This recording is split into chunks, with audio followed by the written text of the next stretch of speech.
The Guardian. Welcome to The Guardian Long Read, showcasing the best long-form journalism covering culture, politics and new thinking. For the text version of this and all our long reads, go to theguardian.com/long read. The Mindfulness Conspiracy. It is sold as a force that can help us cope with the ravages of capitalism, but with its inward focus, mindful meditation may be the enemy of activism. By Ronald Purser. Mindfulness has gone mainstream, with celebrity endorsement from Oprah Winfrey and Goldie Hawn. Meditation coaches, monks, and neuroscientists went to Davos to impart the finer points to CEOs attending the World Economic Forum. The founders of the mindfulness movement have grown evangelical, prophesying that its hybrid of science and meditative discipline has the potential to ignite a universal or global renaissance. The inventor of mindfulness-based stress reduction, MBSR, Jon Kabat-Zinn, has bigger ambitions than conquering stress. Mindfulness, he proclaims, may actually be the only promise the species and the planet have for making it through the next couple of 100 years. So, what exactly is this magic panacea? In 2014, Time magazine put a youthful blonde woman on its cover, blissing out above the words, "The Mindful Revolution." The accompanying feature described a signature scene from the standardized course teaching MBSR, eating a raisin very slowly. The ability to focus for a few minutes on a single raisin isn't silly if the skills it requires are the keys to surviving and succeeding in the 21st century, the author explained.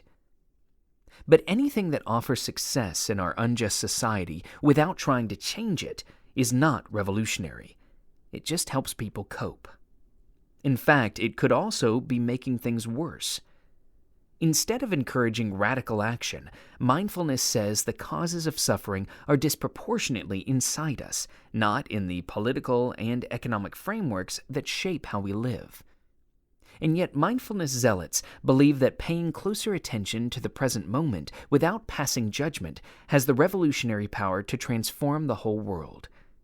It's magical thinking on steroids. There are certainly worthy dimensions to mindfulness practice.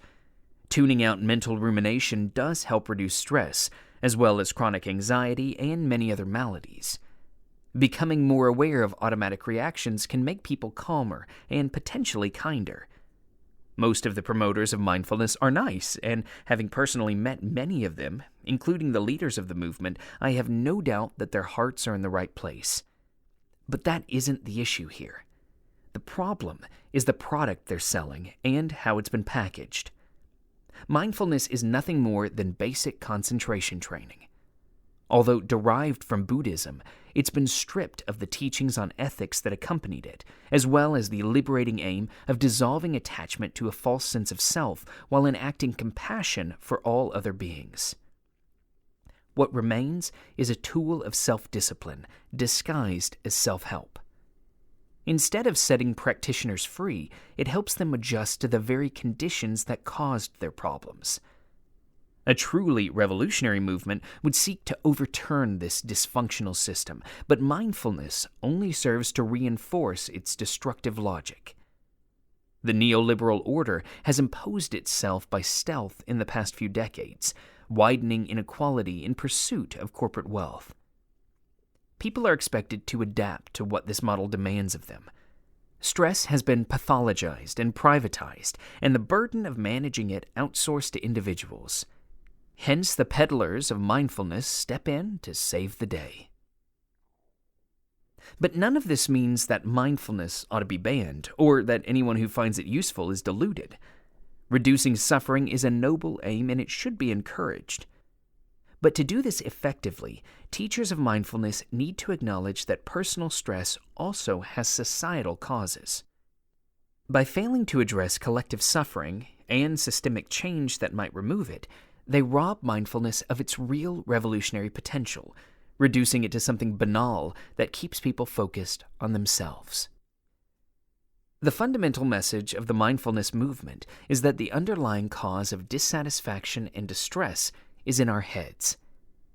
By failing to pay attention to what actually happens in each moment, we get lost in regrets about the past and fears for the future, which make us unhappy. Kabat-Zinn, who is often labeled the father of modern mindfulness, calls this a thinking disease.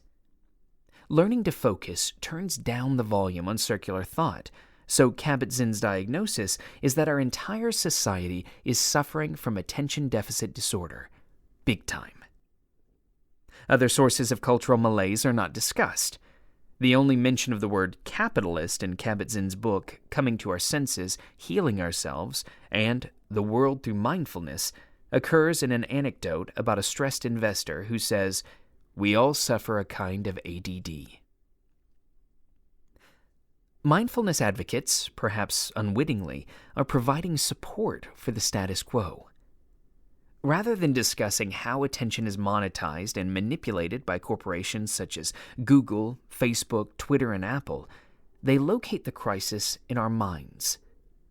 It is not the nature of the capitalist system that is inherently problematic. Rather, it is the failure of individuals to be mindful and resilient in a precarious and uncertain economy. Then they sell us solutions that make us contented, mindful capitalists. By practicing mindfulness, individual freedom is supposedly found within pure awareness, undistracted by external corrupting influences. All we need to do is close our eyes and watch our breath. And that's the crux of the supposed revolution. The world is slowly changed, one mindful individual at a time.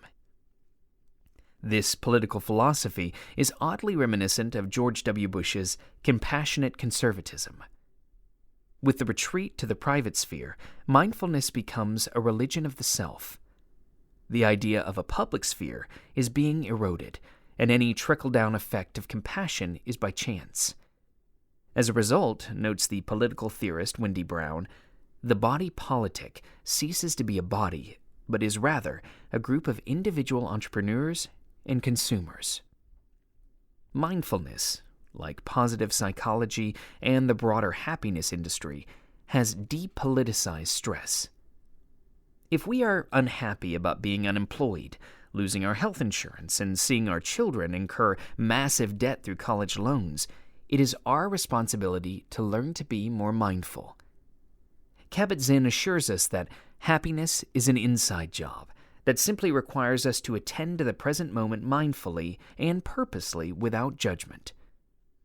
Another vocal promoter of meditative practice, the neuroscientist Richard Davidson, contends that well-being is a skill that can be trained, like working out one's biceps at the gym. The so-called mindfulness revolution meekly accepts the dictates of the marketplace.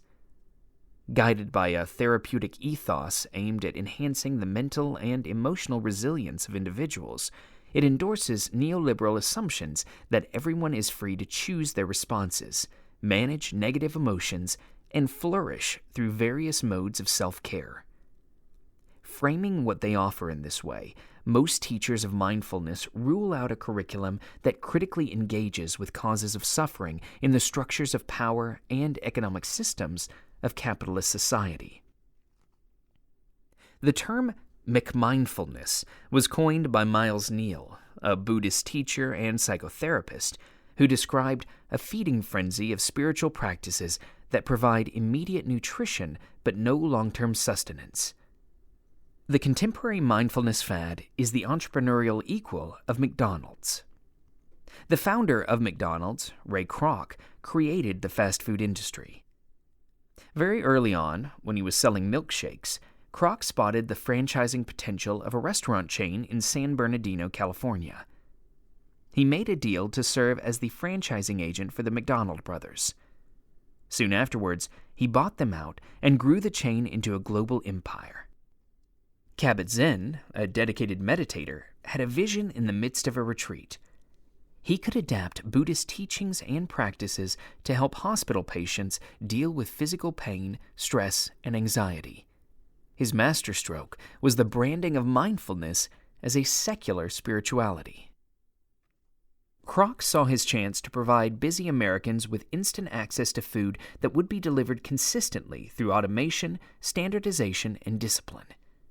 Kabat-Zinn perceived the opportunity to give stressed-out Americans easy access to MBSR through an 8-week mindfulness course for stress reduction that would be taught consistently using a standardized curriculum. MBSR teachers would gain certification by attending programs at Kabat-Zinn's Center for Mindfulness in Worcester, Massachusetts. He continued to expand the reach of MBSR by identifying new markets such as corporations, schools, government, and the military, and endorsing other forms of mindfulness-based interventions, MBIs.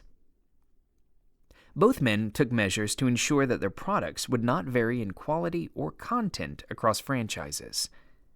Burgers and fries at McDonald's are the same whether one is eating them in Dubai or in Dubuque. Similarly, there is little variation in the content, structuring, and curriculum of MBSR courses around the world. Mindfulness has been oversold and commodified, reduced to a technique for just about any instrumental purpose. It can give inner-city kids a calming timeout, or hedge fund traders a mental edge, or reduce the stress of military drone pilots.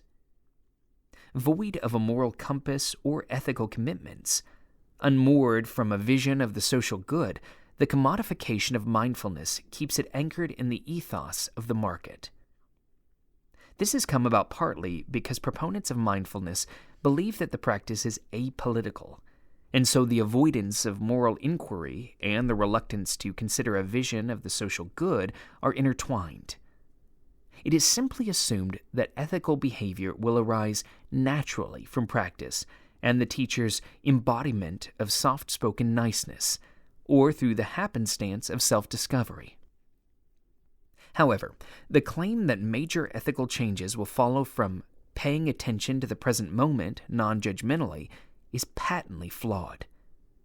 The emphasis on non-judgmental awareness can just as easily disable one's moral intelligence. In Selling Spirituality, The Silent Takeover of Religion, Jeremy Corrett and Richard King argue that traditions of Asian wisdom have been subject to colonization and commodification since the 18th century, producing a highly individualistic spirituality perfectly accommodated to dominant cultural values and requiring no substantive change in lifestyle. Such an individualistic spirituality is clearly linked with the neoliberal agenda of privatization, especially when masked by the ambiguous language used in mindfulness. Market forces are already exploiting the momentum of the mindfulness movement, reorienting its goals to a highly circumscribed individual realm.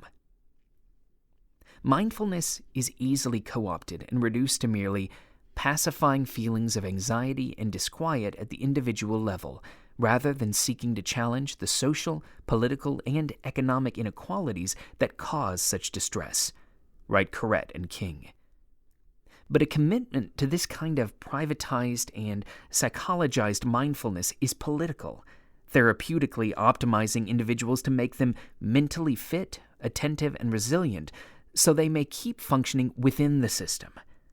Such capitulation seems like the farthest thing from a revolution, more like a quietist surrender.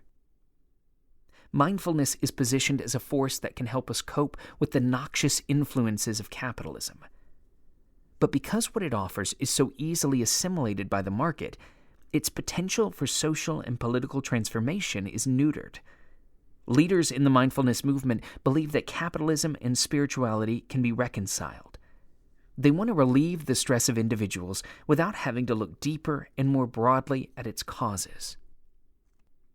A truly revolutionary mindfulness would challenge the Western sense of entitlement to happiness irrespective of ethical conduct. However, mindfulness programs do not ask executives to examine how their managerial decisions and corporate policies have institutionalized greed, ill will, and delusion. Instead, the practice is being sold to executives as a way to de-stress, improve productivity and focus, and bounce back from working 80-hour weeks. They may well be meditating, but it works like taking an aspirin for a headache. Once the pain goes away, it is business as usual. Even if individuals become nicer people, the corporate agenda of maximizing profits does not change. If mindfulness just helps people cope with the toxic conditions that make them stressed in the first place, then perhaps we could aim a bit higher. Should we celebrate the fact that this perversion is helping people to auto-exploit themselves? This is the core of the problem. The internalization of focus for mindfulness practice also leads to other things being internalized, from corporate requirements to structures of dominance in society. Perhaps worst of all, this submissive position is framed as freedom. Indeed, mindfulness thrives on doublespeak about freedom, celebrating self-centered freedoms while paying no attention to civic responsibility, or the cultivation of a collective mindfulness that finds genuine freedom within a cooperative and just society.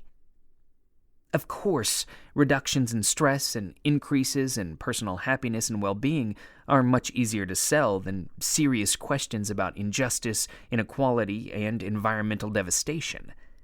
The latter involve a challenge to the social order, while the former play directly to mindfulness's priorities, sharpening people's focus, improving their performance at work and in exams, and even promising better sex lives. Not only has mindfulness been repackaged as a novel technique of psychotherapy, but its utility is commercially marketed as self-help. This branding reinforces the notion that spiritual practices are indeed an individual's private concern.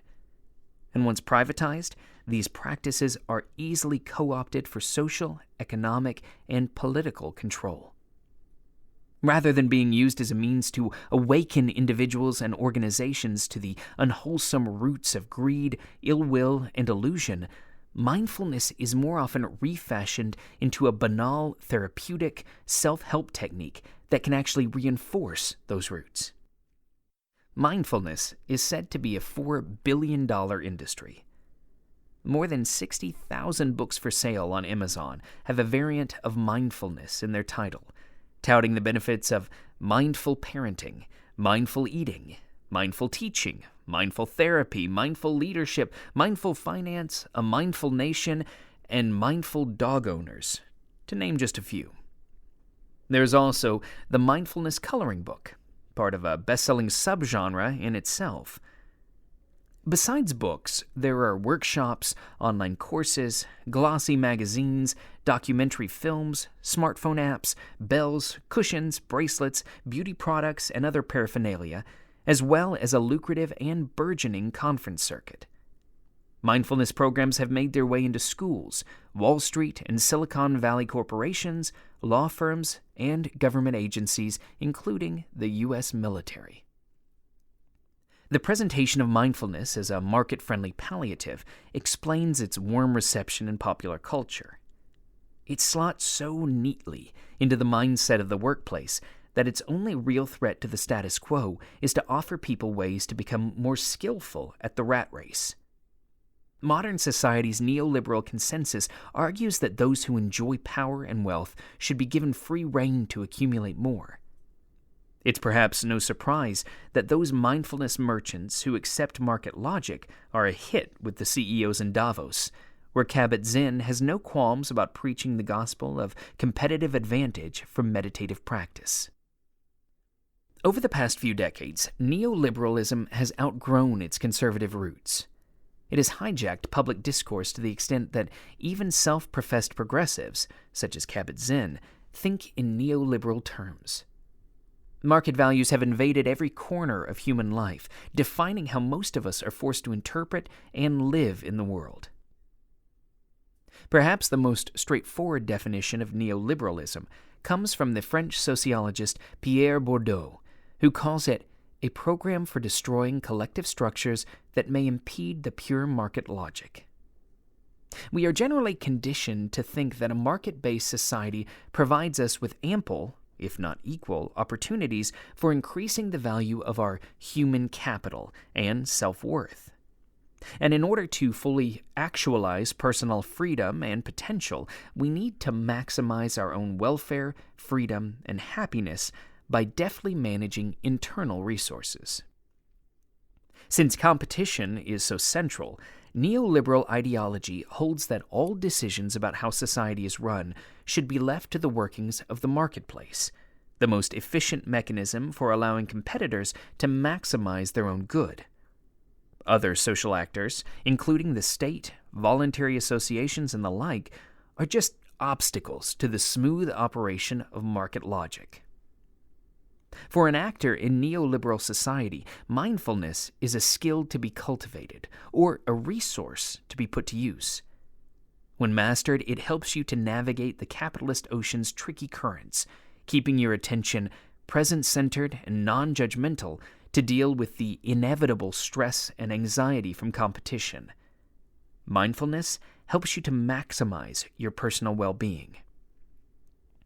All of this may help you to sleep better at night, but the consequences for society are potentially dire. The Slovenian philosopher Slavoj Žižek has analyzed this trend. As he sees it, mindfulness is establishing itself as the hegemonic ideology of global capitalism by helping people to fully participate in the capitalist dynamic while retaining the appearance of mental sanity.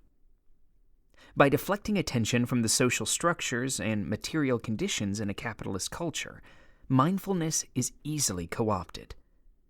Celebrity role models bless and endorse it, while Californian companies, including Google, Facebook, Twitter, Apple, and Zynga, have embraced it as an adjunct to their brand.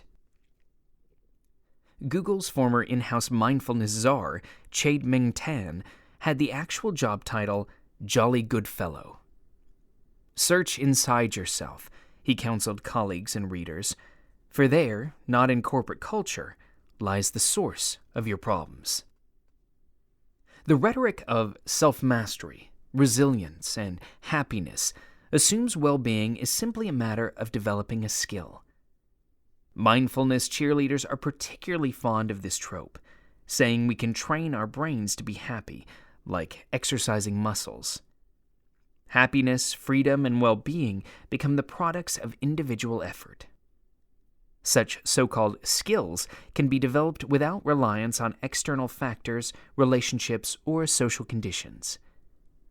Underneath its therapeutic discourse, mindfulness subtly reframes problems as the outcomes of choices.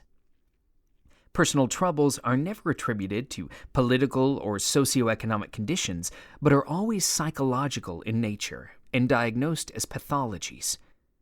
Society, therefore, needs therapy, not radical change. This is perhaps why mindfulness initiatives have become so attractive to government policymakers. Societal problems rooted in inequality, racism, poverty, addiction, and deteriorating mental health can be reframed in terms of individual psychology, requiring therapeutic help. Vulnerable subjects can even be told to provide this themselves. Neoliberalism divides the world into winners and losers. It accomplishes this task through its ideological linchpin, the individualization of all social phenomena. Since the autonomous and free individual is the primary focal point for society, social change is achieved not through political protest, organizing, and collective action, but via the free market and atomized actions of individuals. Any effort to change this through collective structures is generally troublesome to the neoliberal order. It is therefore discouraged. An illustrative example is the practice of recycling. The real problem is the mass production of plastics by corporations and their overuse in retail. However, consumers are led to believe that being personally wasteful is the underlying issue, which can be fixed if they change their habits. As a recent essay in Scientific American scoffs, recycling plastic is to saving the earth what hammering a nail is to halting a falling skyscraper. Yet the neoliberal doctrine of individual responsibility has performed its sleight of hand, distracting us from the real culprit. This is far from new.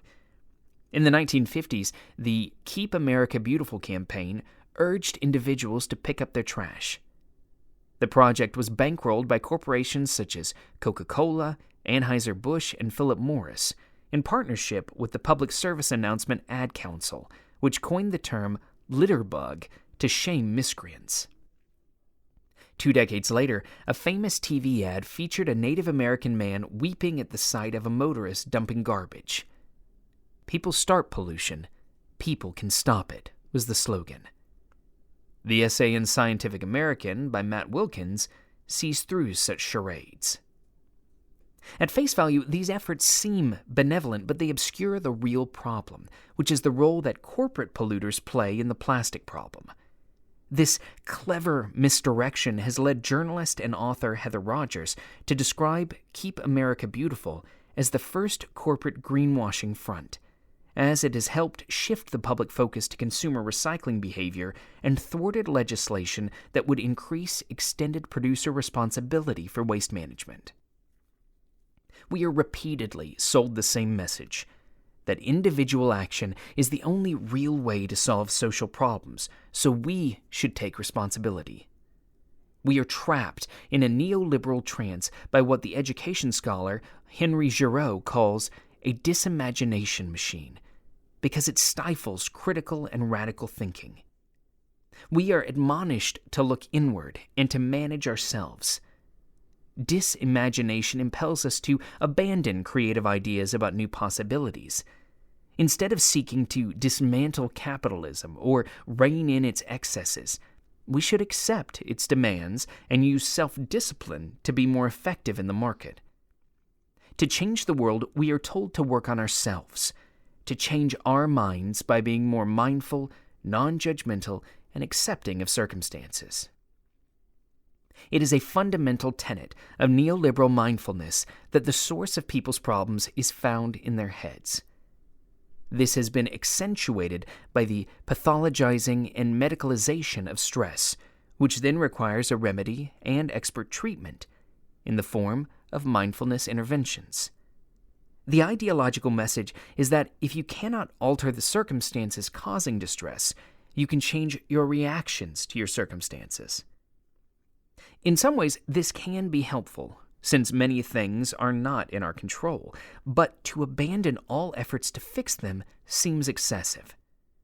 Mindfulness practices do not permit critique or debate of what might be unjust, culturally toxic, or environmentally destructive. Rather, the mindful imperative to accept things as they are, while practicing non-judgmental, present-moment awareness, acts as a social anesthesia, preserving the status quo. The mindfulness movement's promise of human flourishing, which is also the rallying cry of positive psychology, is the closest it comes to defining a vision of social change. However, this vision remains individualized and depends on the personal choice to be more mindful. Mindfulness practitioners may of course have a very different political agenda to that of neoliberalism, but the risk is that they start to retreat into their own private worlds and particular identities, which is just where the neoliberal power structures want them. Mindfulness practice is embedded in what Jennifer Silva calls the mood economy. In Coming Up Short, Working Class Adulthood in an Age of Uncertainty, Silva explains that, like the privatization of risk, a mood economy makes individuals solely responsible for their emotional fates. In such a political economy of effect, emotions are regulated as a means to enhance one's emotional capital. At Google's Search Inside Yourself mindfulness program, emotional intelligence, EI, figures prominently in the curriculum. The program is marketed to Google engineers as instrumental to their career success. By engaging in mindfulness practice, managing emotions generates surplus economic value, equivalent to the acquisition of capital. The mood economy also demands the ability to bounce back from setbacks to stay productive in a precarious economic context. Like positive psychology, the mindfulness movement has merged with the science of happiness. Once packaged in this way, it can be sold as a technique for personal life-hacking optimization, disembedding individuals from social worlds. All the promises of mindfulness resonate with what the University of Chicago cultural theorist Lauren Berlant calls cruel optimism, a defining neoliberal characteristic. It is cruel in that one makes effective investments in what amount to fantasies. We are told that if we practice mindfulness and get our individual lives in order, we can be happy and secure. It is therefore implied that stable employment, home ownership, social mobility, career success, and equality will naturally follow. We are also promised that we can gain self-mastery, controlling our minds and emotions so we can thrive and flourish amid the vagaries of capitalism. As Joshua Eisen, the author of Mindful Calculations, puts it, like kale, acai berries, gym membership, vitamin water, and other New Year's resolutions, mindfulness indexes a profound desire to change, but one premised on a fundamental reassertion of neoliberal fantasies of self-control and unfettered agency. We just have to sit in silence, watching our breath, and wait. It is doubly cruel because these normative fantasies of the good life are already crumbling under neoliberalism, and we make it worse if we focus individually on our feelings. Neglecting shared vulnerabilities and interdependence, we disimagine the collective ways we might protect ourselves. And despite the emptiness of nurturing fantasies, we continue to cling to them. Mindfulness isn't cruel in and of itself. It's only cruel when fetishized and attached to inflated promises. It is then, as Berlant points out, that the object that draws your attachment actively impedes the aim that brought you to it initially. The cruelty lies in supporting the status quo while using the language of transformation. This is how neoliberal mindfulness promotes an individualistic vision of human flourishing, enticing us to accept things as they are, mindfully enduring the ravages of capitalism. For more Guardian long reads in text and a selection in audio, go to theguardian.com/long read or find us on SoundCloud at soundcloud/The Guardian Long Read. For more great podcasts from The Guardian, just go to theguardian.com/podcasts.